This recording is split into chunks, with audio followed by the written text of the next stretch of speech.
Oh yeah, baby, it is time once again for the top 10 free-to-play characters of the month in Marvel Strike Force, and there have been some big changes in the game, which has really changed my opinion of some characters. Some characters went up, some characters went down. And if you are ready to see where everybody is ranking in this month's list, you know what to do, guys. Let's go smash it! ValleyFlyin.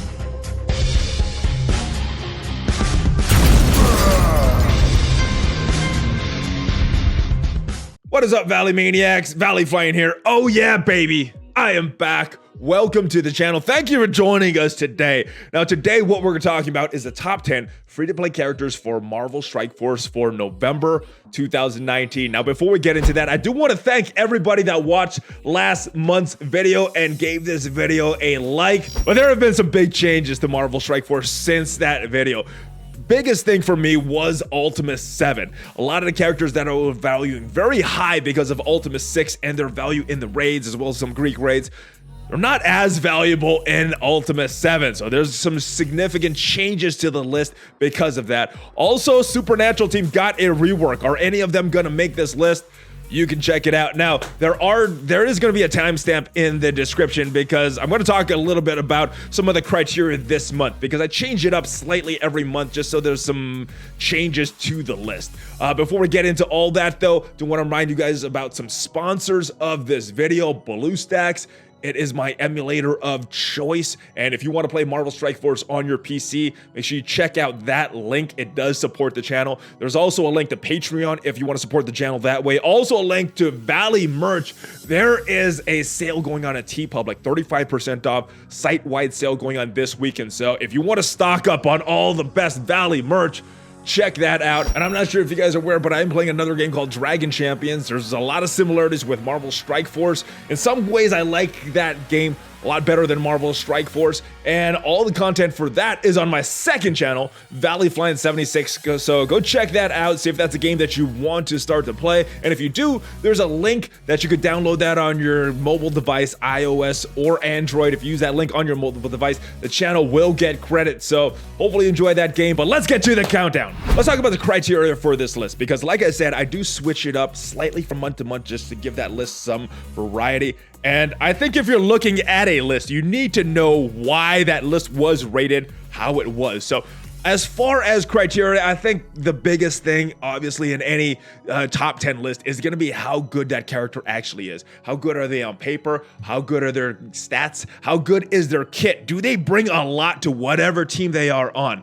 That is probably the biggest factor for a character. Other thing is, what team are they on? If they're a mediocre character on a really good team, I think they're a little more valuable to my roster than someone that's really good, but you could only really use them on a bad team. So that has to be factored into the equation as well. Some of the hurt, some of the pain, if I didn't have that character on my roster, that is a little factor in this as well. Obviously usage, and that's slightly related because if they're a great character on paper, but I'm not using them at all in the game, except maybe once or twice a week or 3 times a week in war or something like that, they're not going to be rated as high for me as a character that I'm using every single day, multiple times a day. And we got to remember that at its core, this is a game, so that fun factor needs to be in there as well. And this is very highly subjective, so you may agree with my fun rating, you may not agree with the fun rating, but hopefully you guys enjoy this video, whether you agree with my picks or not. And if you do enjoy this video, make sure you give it a thumbs up. So obviously this is a free-to-play list, and I needed to define what made a character free-to-play and not, because ultimately, not spending any money, you will be able to unlock every single character in this game at some point. But I needed to draw the line somewhere, so if they have a node, or if they're available in a store, or if they're a milestone character like a Wolverine or a Hulk, they are eligible for this list. Everybody else is not. So who is not eligible for this list? Boom. all of these guys right here, your legendary characters, your non-farmable characters, your characters like Black Widow or Rescue that are just available in orbs. There's some characters that are available nowhere, and there's some characters that are not even out yet. So these characters, they're not eligible, and there's some really, really good characters here, guys, but none of them qualify for this list. So yeah, if you're wondering why these characters are not on the list, it's because I don't consider them farmable at this point in the game. What happened since the last list? Who became farmable since the last time? One character. Boom, it was Falcon. Very, very good character. Very important part of that power armor team, and he's a very important part of some arena meta teams, as well as some of the raid teams for Ultimate 7. So very, very good character, very, very good kit. Will he make the list though this month? We will have to see. Let's clear all of it off. All right, so here we are, guys. November 2019. Top 10 free to play. Let's get to the list. Coming in at number 10 this month is my boy, Drax the Destroyer. Yes, he was on this list last month, and he was mainly on this list last month because of the value he provided with his pre-match taunt. Opening the match with a taunt can protect your team. I was using him a lot last month on the Ultron team that I have, and I'm not using him as much. He's still on that team. They're a great blitz squad, great in war, and he protects his team. His role of a tank, in my opinion, is to protect the rest of the team so they can get their damage across, so they can get their debuffs, or do whatever they need to do, and he is taking all of the hits. So Drax, very, very important part of a lot of different teams. You could run him in a Guardians team as well. Not really used in a lot of meta teams, except for that Ultron team. I use him in war all the time, and I use him on that Ultron team in Blitz as well. So very good character. He is available in the arena store. Next character on the list is Miss Marvel. Yeah, she was on this list last month as well. And why is she on the list? Well, she is pretty much the Hero Brawlers team. Without her, you could get a bunch of Hero Brawlers together, but they are not a team without Miss Marvel. She ties them together with her passive. She does a lot of good stuff. She has a big AoE attack on her special, and she has a big, huge heal on her ultimate. Her assist, though, is what really makes that team. So very, very valuable. The reason she fell down this list this month for me a little bit was because not really using the Hero Brawlers team as much. They are still a great blitz team. I use them on war on offense, but outside of that, not really using the Hero Brawlers. I don't see them a lot in raids. I don't see people using them a lot in arena. So she fell off a little bit, but yes, she is still a very, very good character. And if you're running the Hero Brawlers team, you probably are gonna, a lot more than me. You're gonna have her rated a lot higher than I have her right here. So Miss Marvel, she is available on Mystic 2-6.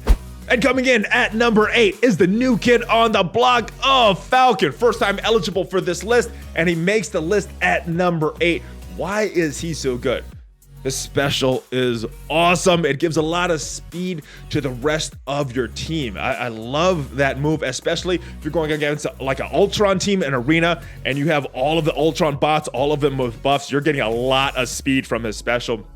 He also has a very good AoE attack on his ultimate, so he's in arena meta. I see some people using him in these Ultimate 7 raids with some very good success, so he is part of the raid meta as well. He has been part of the war meta, a very important part of that power armor team on offense, and does very, very well against a lot of teams. Maybe not every single team now that Coulson and Fury are a thing all over the place in war. So power armor, very, very good team. He is a very important part of that team. I am using Falcon a lot, and he's a fun character, especially when you're trying to time that speed of his special to give it the maximum boost for your team. So Falcon, he's available on Nexus 7-3. And coming in at number 7, Pyro. He is one of the best blasters in the game. Oh, his special is deadly. His ultimate is deadly. lot of damage. He puts heal block when the enemies go below 50%. I see him in arena once in a while, not as much. He's an important part of that Brotherhood team though, and if you're in a shard without Ultron, without Phoenix, you're probably seeing a lot of Pyro all over the place. Not as great in the raids though, just because of that Brotherhood team is on. That's kind of why he fell back for me a little. Brotherhood is losing their place just a little bit with all these new teams on board. Supernatural, AIM, and then way back in the days, Sinister 6, they were made to counter the Brotherhood as well. So Brotherhood is falling down a little bit, but Pyro is still a very, very good character. His special is crazy with the damage and the bleeds. His ultimate, crazy with the damage and the disrupted. He just does a lot of good things, and if you drop below 50%, he's gonna put that heal block on you. So Pyro, very, very good character. He is not an easy farm though. He is available in the war store, so he's not gonna show up all the time. You gotta get a little lucky with the refreshes on there, but yeah, he is available in the war store, so he is farmable in my opinion, and he makes this list. Coming in at number 6 for this month, one of my favorite characters, Mordo, and he is one of my favorite characters. He has an opening turn stun if you T4 his special, which is very, very big. And if you have in the right team, especially with like a Scarlet Witch or someone that could just extend all those debuffs on the enemy team, deadly, deadly, deadly. The blinds that he puts on the opponents, the heal blocks that he puts on the opponents. Oh my goodness, I hate facing him in Ultima 7. He is a nightmare to deal with. He would be one of my top priority kills if I see him on an enemy team because of what he does, especially in the raids where you need all that sustainability, all that healing. So does a lot of good stuff. Got a little bit of a rework to help that Supernatural team to his passive this month, and that is a lot better. Not only is he giving that healing to himself, but is distributing it to the rest of the Supernatural team, or some of the Supernatural team, whenever an enemy dies. So and then even more when a Mystic character dies. So healing, sustainability, he's got blinds, heal blocks, he's just a nightmare to deal with. Oh, and when an enemy dies, he's healing himself too. So very, very tough guy to deal with. And he is available in the arena store. Coming in at number 5 is, boom, Doctor Strange, Mortal's partner in crime. Also got a rework with this previous update. The whole Supernatural team, he got a rework to his passive, he got a rework to his ultimate, and both of them are very, very good, especially in that full Supernatural team. And Doctor Strange, I see him a lot of debuffs, and Doctor Strange Mortal, I see a lot of them in the raids. Mortal put the heal blocks, and Doctor Strange flipping all of the positive effects on my team makes it very, very tough. Now, with his rework, he is able to revive 2 Supernatural allies with his ultimate, so that is very important. Plus, he is giving himself deflex as well with his passive, so he's gotten a lot better, and he's one of the most important pieces, if not the most important piece, to that Supernatural team. If Doctor Strange dies, that Supernatural team is gonna fall apart, but if Doctor Strange is alive, that Supernatural team has a chance to come back because of his ultimate, potentially reviving 2 characters on that move. So very, very strong character. He has a use now. He has a place, he has a team, Supernatural team, and he is coming at number 5 since his rework. Now, where can you farm him? He is available on Mystic 2-9. Next on the list is, boom, my girl, Scientist Supreme. She is making this list for the first time. She had a rework before the last top 10 list, but I don't think a lot of people really saw her value, or at least I didn't see her value until Ultima 7 came around, flipping all of the debuffs on your team to positive effects, her reworked ultimate to really benefit that AIM team, and you got a lot of different uses for her. On some variety squads for Ultima 7, I've seen a lot of different squads that make use of her ability, and very, very good character. Plus, she has the ability to bring a character back to life with her passive. Very, very strong. And then, oh, and I talked about that AIM team. That AIM team is very strong as well. The one big problem I see with that AIM team is you can't really farm Graviton right now, and that is a hindrance to that team, that you can't build up one of the more important characters. But yeah, she is a great addition to the team. I think every single AIM team, you need to have Scientist Supreme on that team, and they're very good at a lot of game modes. So Scientist Supreme, she got a lot more valuable for me this month. primarily because of that Ultima 7. Not as much because the AIM team, because they were good in last month, but Ultima 7 is why she got bumped up the list significant for me. The other characters that I saw that are not eligible for this list that got a lot more value: Invisible Woman and the legendary Shuri. And you can farm Scientist Supreme on Cosmic 29. When we are getting down to the nitty-gritty, guys, just 3 more left. I think you can tell who the characters are, but let's see where they're at placing. So coming in at number 3 this month, boom, Rocket. Yes, he's dropped a little bit for me. He was at number 1 last month, and we didn't have Ultima 7. He was a very, very important part of Ultima 6, autoing that whole thing all the time. And now that we have Ultima 7, I don't use Rocket a lot, so he's fallen down a little bit for me. He's still a great character, one of the best characters in the game. His AoE is, oh my goodness, it is a high damage move, and it could kill the enemies right out of the bat. It is deadly. It is deadly. I love it when I have that thing available, and he is very good. He has some synergy with Groot.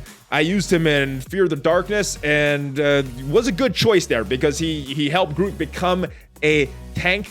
I don't really see him used a lot in Arena nowadays, and if you're still running Ultima 6 and not up to the Ultima 7, I highly suggest building up your Rocket because he is a great character. He's used on War, Defense, and yes, obviously a very good Blitz character on that BKT team or wherever you have him, if you run a full Guardians team as well. But he is a great addition to any team, and he is available. He's not a very easy farm either. He is available in the raid store, but I get a lot of questions about this. The raid store rotates. There's about 12 or so characters in there. Only 3 show up at a time, so you might not see him for a while, but he is in that store, guys. Trust me, eventually he will show up. And if you don't have him built up yet, I highly suggest farming him. So Rocket, number 3. Coming in at number 2, boom, Groot. He kept his number 2 spot, and he just has so much value. He could dispel debuffs off of your team, and I think that is very, very important in today's meta. There's a lot of debuffs happening with AIM, a lot of debuffs happening with Supernatural, other teams as well, and Groot could clear them off. He could apply Death Proof. He could apply defense up to your team.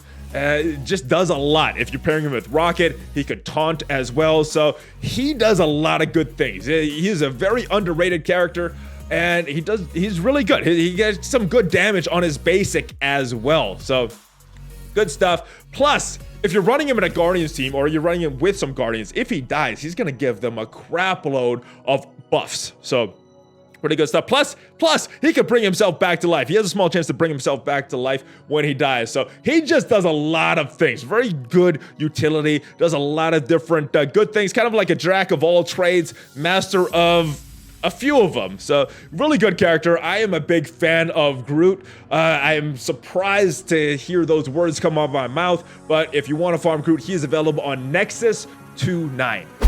And it is time. Number 1, I think you guys can see who is missing from this list, and it is my boy, boom, Vision. He takes back the number 1 spot from Rocket. And why is he back? Well, I'm using him every single day in Arena. He is part of my Arena team, and I need his ability blocks on Ultron on turn 1. Comes in very handy in the raids as well, especially with his mass dispel. He could take all the buffs off the enemy team with his ultimate, and he has a defense up for tech characters with his passive as well. So he just does a lot of good things. I am using him multiple times a day. His usage went up a lot since the last time we did this list, and Rocket's usage went down. That's kind of the reasoning for that flip-flop that happened with those 2 characters. So Vision, very, very good character. Not an easy farm at all. He is available on Mystic 3-9, but one of the best characters in the game. So as soon as you can beat that stage, and I recommend that Supernatural team for that Mystic campaign. If you have some of them or have elements of them, they do very well in that campaign, and you can unlock Vision on that last node. So there it is, guys. There is the top 10 characters for November 2019. Let me know what you think of this list based on the criteria I've used. Maybe you have a different list in your head with some different criteria. I'm curious to hear from you, so let me know in the comments, what are your thoughts? Are there some characters that you feel are on this list that shouldn't be on there, or are there some characters that you feel are really, really good that should be on this list? I do want to hear from you guys. Obviously, there's going to be a lot of subjectivity to this list based on that fun factor and that usage. So let me know. Let me know what you think. And if you like this video, smash on that like button, guys. Give it a thumbs up. Share this with your friends so they can check it out as well. Subscribe and join that notification squad, guys. Ring that bell. Check out some of the links down below. Like I said, there's a sale going on at TeePublic this weekend, so check that out if you want to stock up. And check out my other channel, guys. I'm producing at least 2 videos per week on that channel, hopefully more. I will see you guys next time. I am on social media, so check me out there. Hulk fist bump. Oh, ValleyFlyin out.